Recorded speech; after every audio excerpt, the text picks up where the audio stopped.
श्री गणेशाय नमः। माघ मास महात्म्य अध्याय 2। राजा के ऐसे वचन सुनकर तपस्वी कहने लगा कि हे राजन, भगवान सूर्य बहुत शीघ्र उदय होने वाले हैं, इसलिए यह समय हमारे लिए स्नान का है, कथा का नहीं। सो आप स्नान करके अपने घर को जाओ और अपने गुरु श्री वशिष्ठ जी से इस महात्म्य को सुनो।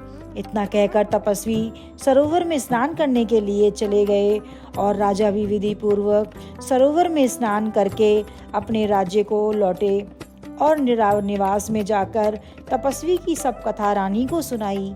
तब सूत जी कहने लगे कि हे महाराज ने गुरु वशिष्ठ को क्या प्रश्न किया और उन्होंने उसका क्या उत्तर दिया, सो कहिए। व्यास जी कहने लगे कि हे सूत जी, राजा दिलीप ने रात्रि को सुख से सोकर प्रातः समय से ही गुरु वशिष्ठ जी के पास जाकर उनके चरणों को छूकर प्रणाम करके तपस्वी के बताए हुए प्रश्नों को अति नम्रता से पूछा कि गुरु जी, आपने आचार, दंड, नीति, राज्य, धर्म और चारों वर्णों के चारों आश्रम की क्रियाओं, दान और उनके विधान, यज्ञ और उनकी विधियां, व्रत, उनकी प्रतिष्ठा तथा भगवान विष्णु की आराधना अनेक प्रकार से तथा विस्तार पूर्वक मुझे बताई। अब मैं आपसे माघ मास के स्नान के महात्म्य को सुनना चाहता हूँ। सो हे तपोधन, नियम पूर्वक इसकी विधि समझाइए।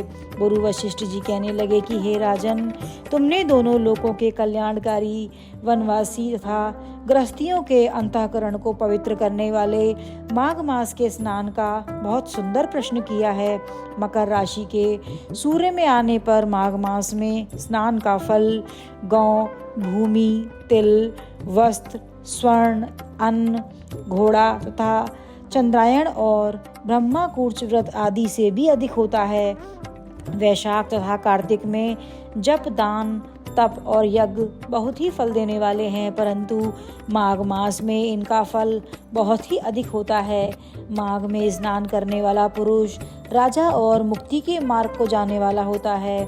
दिव्य दृष्टि वाले महात्माओं ने कहा कि जो मनुष्य माघ मास में सकाम या भगवान के निमित्त पूर्वक माघ मास में स्नान करता है, वह अनंत फल वाला होता है।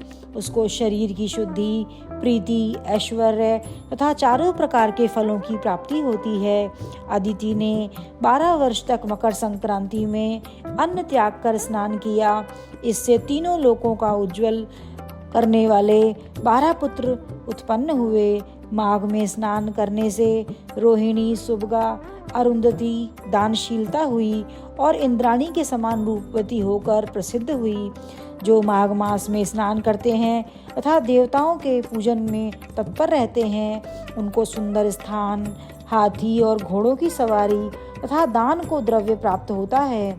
अतिथियों से उनका घर भरा रहता है और उनके घर में सदा वेद ध्वनि होती रहती है। वह मनुष्य धन्य है जो माघ मास में स्नान करते हैं, दान देते हैं तथा व्रत के नियमों का पालन करते हैं। और दूसरों के पुण्य के क्षीण होने से मनुष्य स्वर्ग में वापस आ जाता है, परंतु जो मनुष्य माघ मास में स्नान करता है वह कभी स्वर्ग से वापस नहीं आता।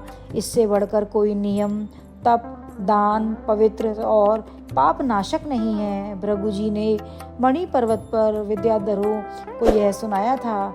तब राजा ने कहा कि हे ब्रह्मन, भृगु ऋषि ने के कब मणि पर्वत पर विद्याधरों को उपदेश दिया था, सो बताइए।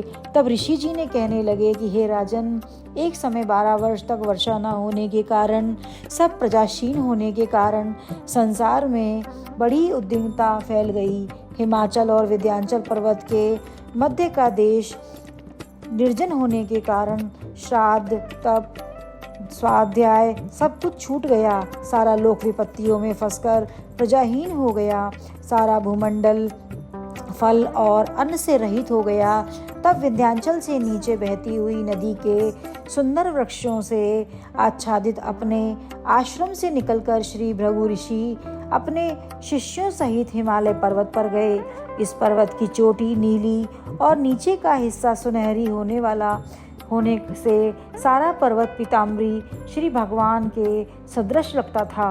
पर्वत के बीच का भाग नीला और बीच बीच में कहीं कहीं सफ़ेद स्फटिक होने से तारों से भी युक्त आकाश जैसी शोभा को प्राप्त होता था।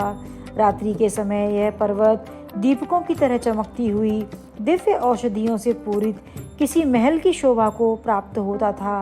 वह पर्वत शिखाओं पर बांसुरी सजाती है, सुंदर गीत गाती है, किन्नरियों तथा केले के पत्तों की पताकाओं से अत्यंत शोभा को प्राप्त हो रहा था।